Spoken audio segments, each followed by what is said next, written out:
Till now, our Python programs were polite. They stored data, they accepted input, but they didn't do much with it.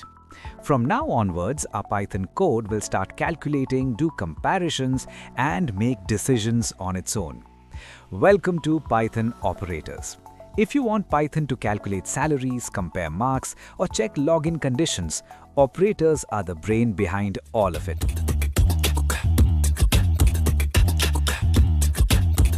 Operators are not a new concept for us. We've already been using them without even realizing it. Remember the 2 plus 2 example we did earlier? That plus sign right there is an operator. More specifically, it's an arithmetic operator. It tells Python, add these two numbers. Just like arithmetic operators, Python has other types of operators as well, such as comparison operators, assignment operators, logical operators, bitwise operators, identity operators, membership operators. You don't have to worry about all of them right now. In this video, we are going to jump in arithmetic operators and rest we'll see in upcoming videos. So the first type of operator we are going to learn is arithmetic operators. These are the operators you already know from school math, nothing new here. Plus means addition, minus means subtraction, 1 asterisk means multiplication, 1/ means division. Now let's understand this with code. Print 10 plus 3 and the output is 13. Then print 10 minus 3 and the output is 7. Then print 10 into 3 and the output is 30. Pretty simple, right? No rocket science at all. Now let's talk about division. Print 10 by 3 and the output is 3.333333333. That's a long decimal value. How many decimal values we got? Let me check. Okay, we got output to 16 places of decimal. Let's change the variable values to something which is completely divisible, so we get a whole number as output and no decimal values. Print 9 by 3, the output is 3.0. Still decimal. Even though 9 is perfectly divisible by 3, Python still gives us a decimal value. So this confirms one important rule. Division in Python always returns a decimal value or float, even if the answer looks like a whole number. Now there may be situations where you don't want decimals. For example, your manager has 10 tasks to distribute equally among 3 team members. He's not asking for 3.333 tasks per person because no one in corporate does 1/3 of a task and goes home. So decimals don't make sense here, and that's exactly why we use float division. Float division operator sign is this. It is also commonly known as integer division. Just remember, it's 2 division signs or double slash. Print 10/3 and the output is 3. Perfect. Float division removes the decimal part and gives only the whole number. So in short, remember this rule. Use 1/ when decimals make sense. Use double/ when only whole numbers make sense. And when we say slash, it's /, not /. // has completely different purpose in Python. We'll see that later. Now let's take the opposite situation of what we just discussed. There are situations where decimal values actually matter. Let's say your manager has $10,000 set aside for final appraisals and wants to distribute it equally among 3 employees as a yearly bonus. So let's do print 10,000 divided by 3. So each employee gets $3,333.33. And it's completely fine. No employee is going to say, hey, I don't want those extra decimal cents. Money can be divided into fractions, and in fact, people expect it to be. Decimal values make perfect sense. Now in 99% of real-world cases, you'll never need float values with this much precision. Nobody wants to see numbers going on forever. Most of the time, you'll want to trim the output to a specific number of decimal places, like show me only 2 decimal places or maybe 3 decimal places. And for that, Python gives us a built-in function called round. This function helps you control how many decimal places you want in the output. For example, let's divide 10 by 3 again. Print 10 by 3. By default, Python output is 3.333333.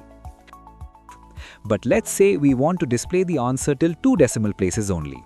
We'll write print round 10 by 3, 2, and the output is 3.33. Much cleaner, much readable. You'll notice that Python follows standard rounding rules. Look at the digit after the decimal places you want to keep.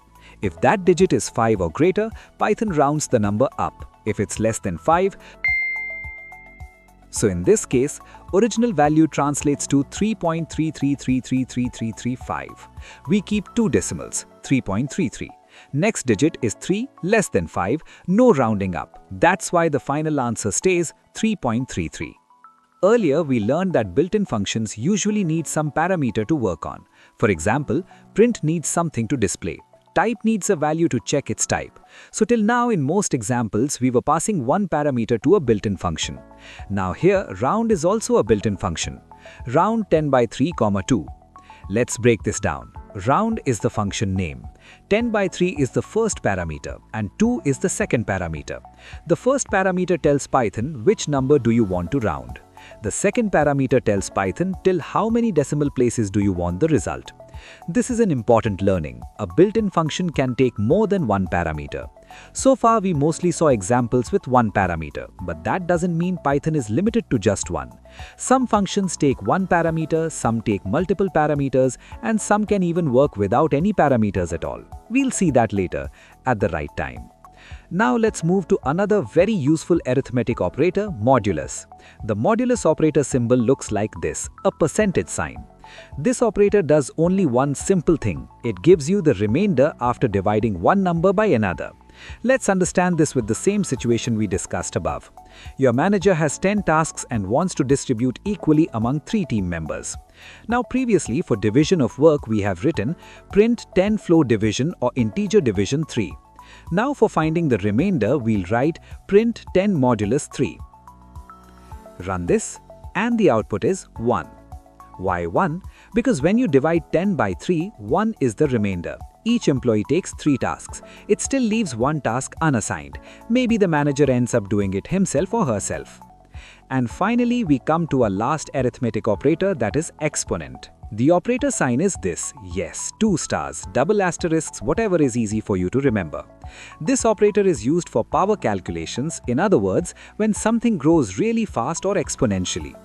Let's see a practical example. Imagine a scientist in a lab puts one bacteria in a petri dish. This bacteria doubles every hour. We start with one bacteria in the dish. After 1 hour, it doubles. Now we have 2 bacteria.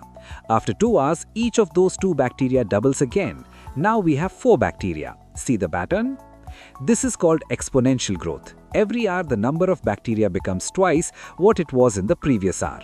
Now the scientist wants to know how many bacteria will there be after 10 hours. In simple maths, when something doubles every hour, we use powers of 2. After 1 hour, 2 to the power of 1. After 2 hours, 2 to the power of 2. After 3 hours, 2 to the power of 3. If the bacteria was growing thrice in an hour, we would be using powers of 3.